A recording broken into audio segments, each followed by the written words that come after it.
Start हुई थी हम भारत के लोग से। ठीक, तो हर शब्द का यहाँ पर अलग अलग अपना क्या था, अर्थ था। ठीक, क्योंकि अब इस प्रस्तावना को अलग अलग व्यक्तियों ने अलग अलग विचार में परिभाषित किया है। ठीक, जैसे बाबा साहब भीमराव अम्बेडकर, बाबा साहब भीमराव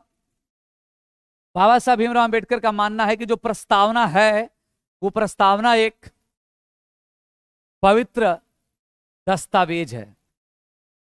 प्रस्तावना एक पवित्र दस्तावेज है। ये किनका मानना है? बाबा साहब भीमराव अंबेडकर जी का मानना है कि जो प्रस्तावना, जो प्रेम्बल है वो पवित्र दस्तावेज है। और सही में है। अगर लोकतंत्र हटा दिया जाए, गणतंत्र हटा दिया जाए, न्याय हटा दिया जाए, बंधुता हटा दिया जाए, अखंडता, एकता, तो कोई मतलब है संविधान का? कोई मतलब नहीं है। तो इसी कारण एक व्यक्ति, इनका नाम था सुभाष कश्यप। क्या नाम था? सुभाष कश्यप। सुभाष कश्यप ने बहुत एक तगड़ा बात बोल दिया। सुभाष कश्यप ने कहा, संविधान अगर शरीर है, संविधान अगर शरीर है तो प्रस्तावना क्या होना चाहिए? तलाक हो गए का? प्रस्तावना क्या है? आत्मा। ठीक, तो मोस्ट इंपॉर्टेंट, अगर संविधान आपको शरीर लग रहा है तो प्रस्तावना उसकी क्या है? आत्मा। ये बात किसने कहा? सुभाष कश्यप। ठीक, जबकि पालकी वाला, मैं कभी कभी सोचता हूं, कभी यूपी टेट वगैरह के एग्जाम में या कोई भी टेट के एग्जाम में इससे क्वेश्चंस आ जाते हैं अकल्पनीय। ठीक, तो राजस्थान टेट का पिछले बार का ये क्वेश्चन रहा था, संविधान की प्रस्तावना को परिचय पत्र किसने कहा? ठीक, तो परिचय पत्र किसने कहा था? पालके वाला ने क्या कहा था? परिचय पत्र। और सही बात है, तो ये क्या एक प्रकार का परिचय पत्र। आपने अभी तक के क्लास में आपके संविधान की क्या क्या विशेषता है सब पढ़ लिए। एडमिट कार्ड था, ये स्वतंत्रता देगा, ये समानता देगा, ये बंधुता बनाएगा, अखंडता देगा, लोकतंत्र रहेगा, गणतंत्र रहेगा, समाजवादी रहेगा, पंथ निरपेक्ष रहेगा और संप्रभुत्व रहेगा। मतलब आप अगला 15 क्लास क्या पढ़ेंगे उसको आज ही बता दिया किसने? प्रस्तावना।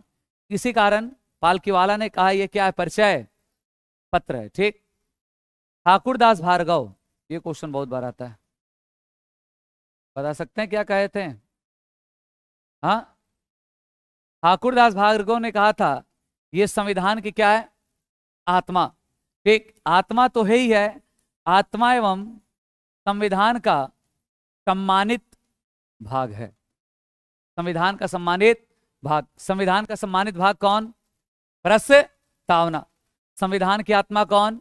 प्रस्तावना। परिचय पत्र कौन? प्रस्तावना। पवित्र दस्तावेज कौन? प्रस्तावना। तो हर व्यक्ति अपना अपना यहां पर क्या दे रहा है? विचार। ठीक, फिर एक व्यक्ति है जिसका नाम था कृष्णमाचारी। क्या नाम था? कृष्णमाचारी। कृष्णमाचारी का यह कहना था कि यह दीर्घकालीन सपनों का विचार है। दीर्घकालीन सपनों का क्या है?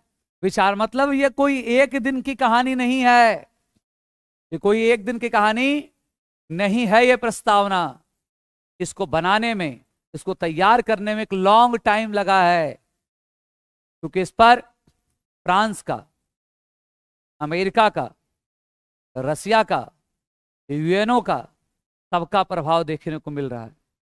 तो ये एक दीर्घकालीन सपनों का विचार था। ये कोई आज की कहानी नहीं है कि आज हमने इसे लिखा और अप्लाई कर दिया। ये एक दीर्घकालीन सोच है लोगों का। एक तो मोस्ट इंपॉर्टेंट, दीर्घकालीन सपनों का विचार किसने कहा? कृष्णमाचारी। एक व्यक्ति आए के मुंशी। कौन आए थे? के मुंशी। के मुंशी ने कहा कि यह प्रस्तावना संविधान की क्या है? कुंजी मतलब चाबी। अगर इसको नहीं खोले तो संविधान पढ़ने का कोई मतलब, जो भी है सब इसी में है। अब लोकतंत्र हटा दिए तो कोई मतलब है संविधान का? आपका वोटिंग राइट छीन लिया जाए आप सबों से, तो मतलब गणतंत्र हटा दे, राजा का बेटा क्या बनेगा, तो कोई मतलब हुआ? फिर तो हम आज से बाबर अकबर के जमाने में पहुंच गए। ठीक, तो यही बात किया मुंशी ने कहा था कि ये संविधान की जो प्रस्तावना है, प्रस्तावना संविधान की क्या है? कुंजी। ठीक, उसके बाद एक व्यक्ति और आए जिनका नाम था अर्नेस्ट पार्कर। क्या नाम था? अंड्रेश बारकर। अंड्रेश बारकर ने कहा जो प्रस्तावना है, प्रस्तावना कुंजी नोट है। प्रस्तावना क्या है? कुंजी नोट। तो यहां पर हर व्यक्ति प्रस्तावना को अलग अलग लैंग्वेज में अपने अपने विचार से इसे क्या किया है? प्रस्तुत। उसके बाद एक